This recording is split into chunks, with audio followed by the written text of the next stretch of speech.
the floor, what it do?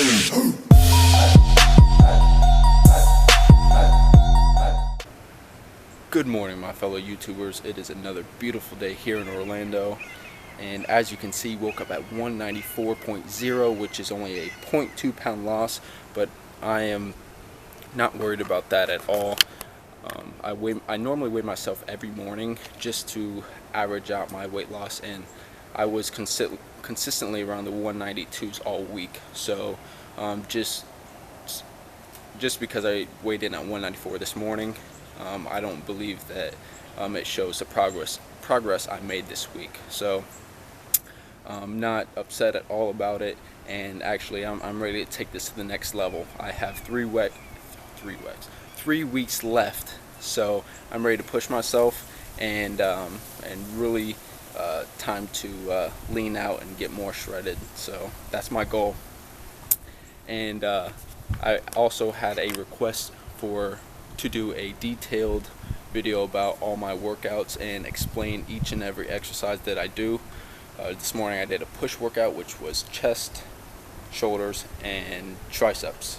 So I recorded each of my workouts, and I will explain or do a commentary of all my workouts explained right after this clip. So I hope you enjoy this video.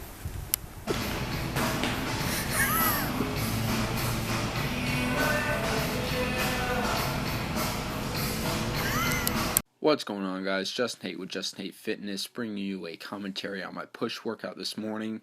Like I said before in the previous clip, I had a request to do my workouts explained, so I'm doing this push workout and just gonna give you some tips on all my exercises that I did this morning.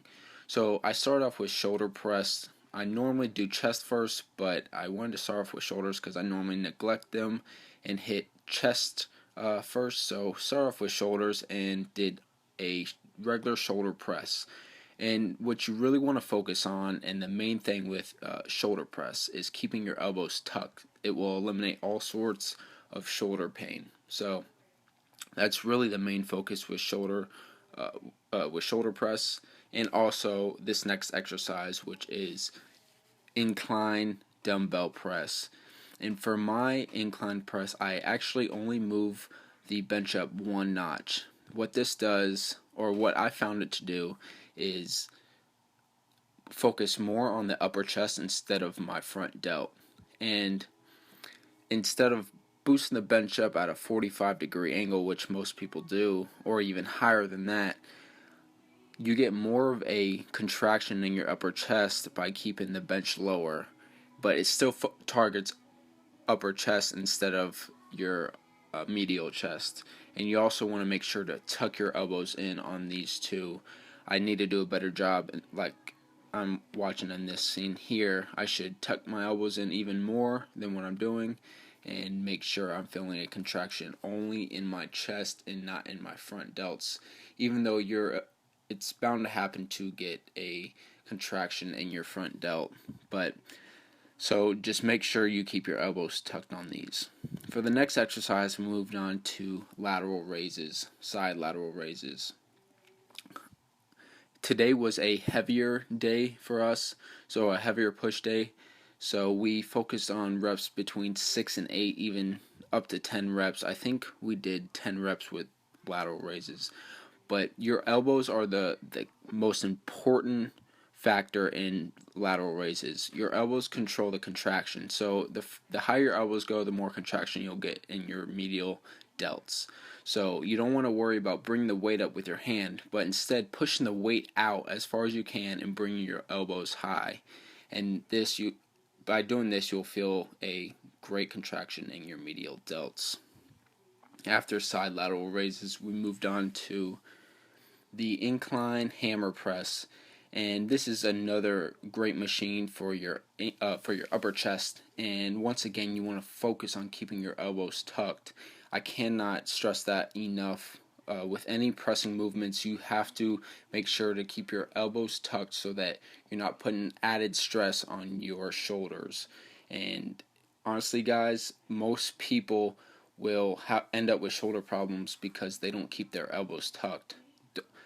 I used to do it all the time and keep my elbows wide, but it's so important to keep those elbows tucked and make sure that you are focusing on pressing with your chest. So just just wanted to keep stressing that and keep telling you guys to keep your elbows tucked. I know that's mostly all I've been saying, but it's so important too if you don't want to have shoulder pain.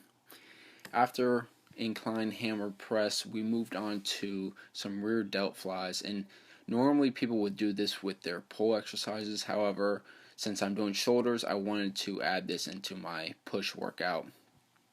And once again, elbows are your main focus here, and your elbows will give your rear delts the contraction. So when your elbows come back, your rear delts will contract. However, you don't want to come back too much, and then because it will start focusing on your back. So just get the contraction in your rear delts, and you guys will be good. And I actually supersetted rear delts with some flies. And once again, as I've been stressing, your elbows are everything. The closer you bring your elbows together, the more of a contraction you will feel in your chest, and that is certain. So guys, make sure bring your elbows back tight and bring them as close as you can together to get that contraction. After that, started to move on to dips, which I focus on chest with this movement, but it also targets some tricep. To target chest, you lean forward with your body, and it will target that inner chest, and it's a great finisher for a chest workout. After that, just did some accessory movements for triceps. This is the rope pull downs, and I like to keep my elbows away from my body. I feel like it isolates the outer head of my tricep more, and it is a crazy burn. Definitely give it a shot. And last but not least, for the last exercise for tricep, I did a overhead press. It's almost like a skull crusher. However, I feel like you get more of a stretch in your inner tricep when you do these on the cable. I do skull crusher a lot, but these are definitely another great exercise. Guys, thank you so much for listening to this video, and I hope you enjoyed it, and I hope it helps in your next push workout. I'll be doing a pole workout commentary next, and that should be up in a couple days. So stay on the lookout for that, and I will see you in the next one.